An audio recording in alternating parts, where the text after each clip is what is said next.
You're about a weekend, and you had your first scrimmage on Friday. What did you take away from it? Well, I mean, the first scrimmage is a little bit is just really identifying, getting our plays in our install. How are we doing? There is some evaluation. We have a lot of our two deep set, but I think a lot of it is the first scrimmage is a little bit about are we learning what we're installing.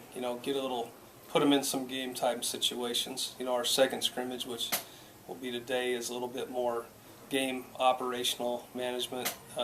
Guys still fighting out positions that are in game situations. So, I was real pleased with a lot of things I've seen. I think, I think we can be explosive offensively. I think our defense is seeing that out of our offense, that we got to take care of some big plays that we gave up in the scrimmage, because we can look really good and then all of a sudden pop a big play or something. So any scrimmage you're going to take away from that, what you got to work on, and that's kind of what I took away from that. What are you looking for at this point in the preseason out of your team? Well, more consistency of at this stage when we're this close, we've got to, every practice has got the mistakes got to minimalize, and I think that's what we're looking for is consistency, and not the peaks and valleys, but a little bit maintaining through practice a pretty consistent tempo, and a consistent just really not highs and lows. Just getting through practice without making a lot of mistakes, and of course making sure we're in good condition and ready to concentrate through some adversity. Mental fatigue and mental preparation is really a big key during camp. It is having guys concentrate when they're tired and those types of things. Do you feel pretty good about the progress they've made so far, the new guys and the veterans, in terms of mental strength and sort of getting through the dog days of August?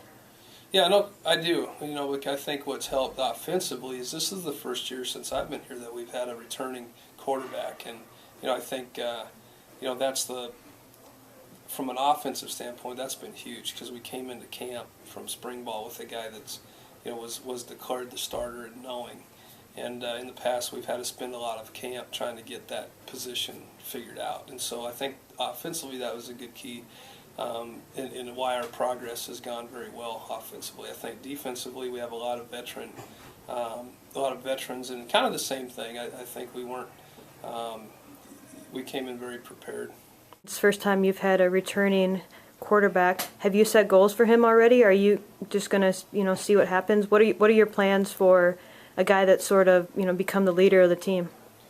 Well, I mean, yeah, we have our offensive goals and our hit charts on as far as what he needs to be, completion percentage and making the right reads. I mean, each position group has their target goals that they've got to hit. I think Taylor's been a great leader in the spring, and into the summer was him and just a bunch of guys that contributed in the leadership of the off season. Nick Bonney and Eric Anderson and Michael Frericks and Jared Vloto and Porter, and Perkins is just right in the mix of those guys. I think the offense feels a good confidence in the fact that a great confidence in knowing that Taylor's kind of asserted in that leadership role, not just as their quarterback but as a team leader, and they're following him. He's having a good camp, and I think that's why offense is playing very confidently right now, is just because it starts there at that position. Speaking of your offense, you also have a pretty solid stable of running backs. How has Christian Porter looked so far, coming off of an injury last year that ended up giving him a red shirt? Oh, I mean, he looks really good. I think this is the time of camp where guys are just kind of banged up a little bit. I think Christian's very durable, and I'm real pleased with him and JT, and then some of our guys that haven't had as much playing time. Mitch Dunbar's had a very good camp, because he's in that mix. Dakota Feeney's been out with a thumb injury. We're trying to get fit, because we really have 4 guys that we feel like we can go to. The question is getting a couple of those guys that are banged up healthy, because I feel good about our depth at that position. Do you prepare all 4 for August 30th? Do you want to have 3 healthy? Are you've got Carrington Hanna in the mix? Kind of what is your initial thought process going into the St. Cloud game in terms of the running back situation? Well, I mean, with rule, with the rule of traveling 55 guys in our conference, I mean, you have to really sort through your team and say, okay, where are we going to travel the most, and where are we susceptible to depth issues. I think ideally you'd love to take 4 quality running backs in. With how multiple we can be. That decision's yet to be made because injuries are going to affect that. If a guy's not ready to go, then we would travel somebody else in a different position. So ideally you'd like to get 3 or 4 running backs because all 4 of those guys can be plugged in and ready to go. You have Joey Hilshack too, redshirt freshman. That's due to the injuries of Dakota's thumb right now. Joey's been getting some more playing time in practice, and he's one of those guys that has started to show up here to where we got to make some tough decisions on. That's the position that guys carrying the ball a lot of times are the guys that keep getting banged the most that you worry about. So you got to have depth there. So that's a decision we take into game week and before we establish just who's traveling and who's not. USF was picked 8th preseason in what's known as a very balanced football conference. Do you take any weight in terms of preseason rankings, or seeing what's in front of you? Do you think it's just going to be a season where all the hats are tossed into the ring, and who knows who's going to come out on top?